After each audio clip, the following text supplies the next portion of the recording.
Kanye West wore one, and Jay-Z wore one. Kris Jenner and Tyler, the creator, wore one too. This timepiece might set you back a little over $1 million and may require you to wait several months, but it is one of the luxury market's hot ticket pieces. The Cartier Crash is a watch with a strange and becoming history, a warped case, and the definition of surreal luxury. How though? Why even? Let's go back in time, shall we? The saga commences in 1967 London, where a patron visited Cartier's boutique on New Bond Street to have a watch repaired after a car accident had inflicted damage upon it. As the story goes, the intense heat from the collision had allegedly caused the once oval case to melt. According to the popular background story, Jean-Jacques Cartier, the great-grandson of founder Louis-François Cartier, was so captivated by the shape that he resolved to recreate it. However, skepticism surrounds this account, particularly from Francesca Cartier-Brickell, Jean-Jacques' granddaughter. In her 2019 book, The Cartiers, she presents a more straightforward narrative. According to Brickell, her grandfather and designer, Rupert Emerson, modified the already popular Cartier Maxi Oval model to fulfill the desires of devoted clients seeking distinctive and personalized timepieces.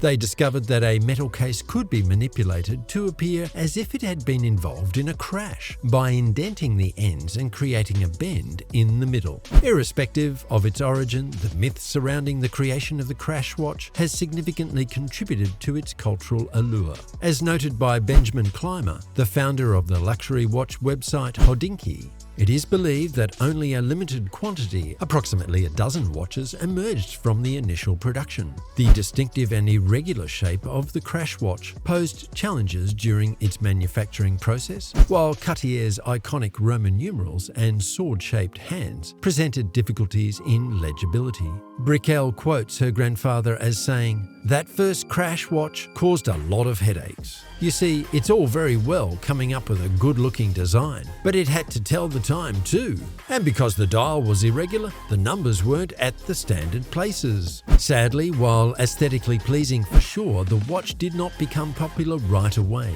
Stuart Granger, one of the biggest movie stars of the time, was one of the first buyers, but he returned his within a week because it was too unusual, according to Brickell. "I don't think the design did resonate especially back then," the author said, adding that it was almost too radical for Cartier's clientele at the time.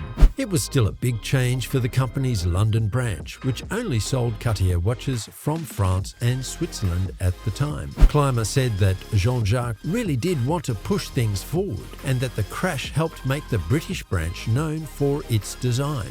"From a geometric perspective, it was just so different than everything else out there," he added. Now let's talk about the price changes over the years. The very first Crash is thought to have sold for around $1,000, about $9,000 in today's money. But the model has soared in value on the resale market in recent years. In 2021, one dating to 1970 fetched over $895,836 at Sotheby's in Geneva, setting a record for the model. Less than a year later, an exceptionally rare 1967 original smashed the record again when it sold for over $1.65 million via the online watch auction site Loop This. According to Tom Heap, a watch specialist at Sotheby's London, these astronomical prices can be attributed to the model's scarcity on the collector's market. Although Cartier does not publicize the total number made, experts believe it is in the hundreds rather than the thousands. They exist in immeasurably small quantities, Heap added. Quite fascinating for an oddly shaped watch, don't you think? After the initial batch, Cartier continued to produce Crashes on demand.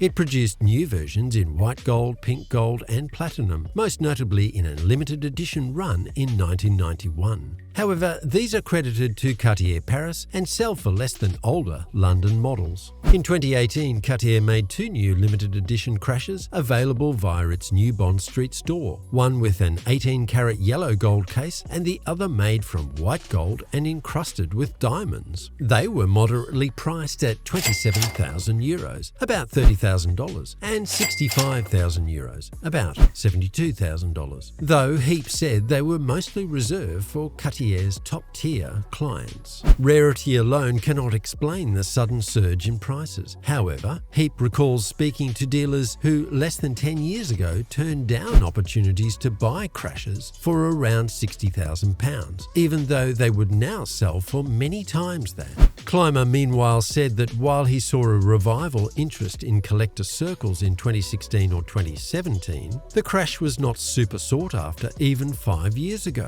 But hey folks, a lot can change in 5 years. The Cartier Crash is now one of the most expensive watches today, a cult celebrity favorite because of one tweet. Yeah, you got that right. A major juncture changed the course of events a few years ago.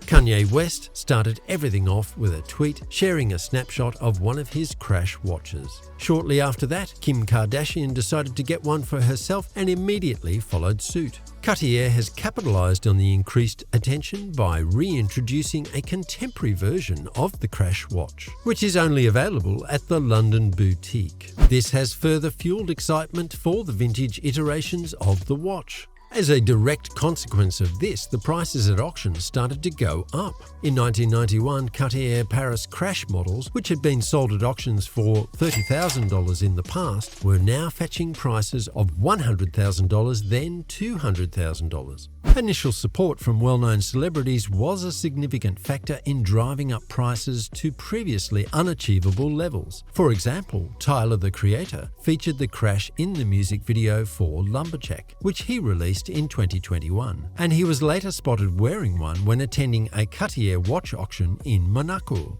At the famous Met Gala, Schitt's Creek star Dan Levy was also seen wearing a watch by Cartier. Tom Heap said this new discovery was a welcome change from the big, ostentatious diamond set pieces, often associated with celebrities. He remarked, "It's almost like a dress watch style, with a leather strap and a small-sized case. I think that's very cool." Believe us when we say the increasing allure of the Crash among collectors may also reflect broader aesthetic trends. Its increased popularity correlates with a resurgent curiosity for the Surrealist movement, which is being studied in recent and planned exhibitions at prominent institutions, such as the Metropolitan Museum of Art, Tate Modern, and London's Design Museum, among other notable locations. It has been a successful run thus far, considering that vintage Cartier watches, particularly those from London, are quite difficult to come by these days. To tell you the truth, we predict both a persistent price rise and an ongoing interest rate increase. The Crash's watch's significance goes well beyond its involvement with celebrities or the astonishing outcomes of auctions. Quite interestingly, because of its classic look, which has withstood an innumerable number of fashion trends, and because it reflects the age in which it was constructed, it has developed into a symbol of luxury throughout time. What lies ahead for the Crash watch? It may seem challenging to envisage further advancement after a London Crash timepiece fetched nearly $1 million, but we are prepared to wait for it.